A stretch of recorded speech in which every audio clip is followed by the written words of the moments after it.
আওয়ামী লীগের 20তম কাউন্সিলের সময় যতই ঘনিয়ে আসছে ততই ব্যস্ততা বাড়ছে উপকমিটিগুলোর। মঙ্গলবার সম্মেলন স্থল পরিদর্শনে গিয়ে ওবায়দুল কাদের বলেন, এবারের সম্মেলন হবে যে কোনো সময়ের চেয়ে জাঁকজমকপূর্ণ।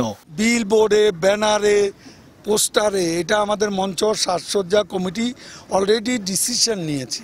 এই সিদ্ধান্তের বাইরে কারো যদি পোস্টার, ব্যানার, বিলবোর্ড লাগানো হয়, যারা লাগাবে অতি উৎসাহী ভক্ত হয়ে তারা কিন্তু শৃঙ্খলা ভঙ্গ করেছেন বলে গণ্য হবে। সম্মেলনে দেশের 8টি বিভাগ থেকে আসবেন কাউন্সিলররা। তাদের আপ্যায়নের প্রস্তুতিও শেষ হয়েছে।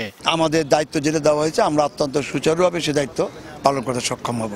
আমরা আপনাদের সবার সহযোগিতা চাই। আশা করি সম্মেলন সর্বকালের সর্ববৃহৎ এবং সুন্দর একটি বাংলাদেশ আওয়ামী লীগের কাউন্সিল সম্পন্ন হবে। ধানমন্ডিতে প্রধানমন্ত্রীর দলীয় কার্যালয়ে অভ্যর্থনা উপকমিটির অপর এক সভায় মোহাম্মদ নাসিম বলেন, সম্মেলনে 14টি দেশের প্রতিনিধি উপস্থিত থাকবেন। ভারতের সমস্ত প্রধান দলগুলোকে আমরা দাওয়াত দিয়েছি, আমার কাউন্সিলের দলগুলো দাওয়াত দিয়েছি। যখনই কনফার্ম করা হবে সমস্ত দেশগুলোর প্রতিনিধিদের নাম আমরা জানাবো। ডিজিটাল বাংলাদেশ গড়ায় অবদান রাখায় 20তম জাতীয় সম্মেলনে সচিব ওয়াজেদ জয়কে মূল্যায়ন করা হবে বলেও জানান কেন্দ্রীয় নেতারা। জয় হচ্ছে দেশের সম্পদ।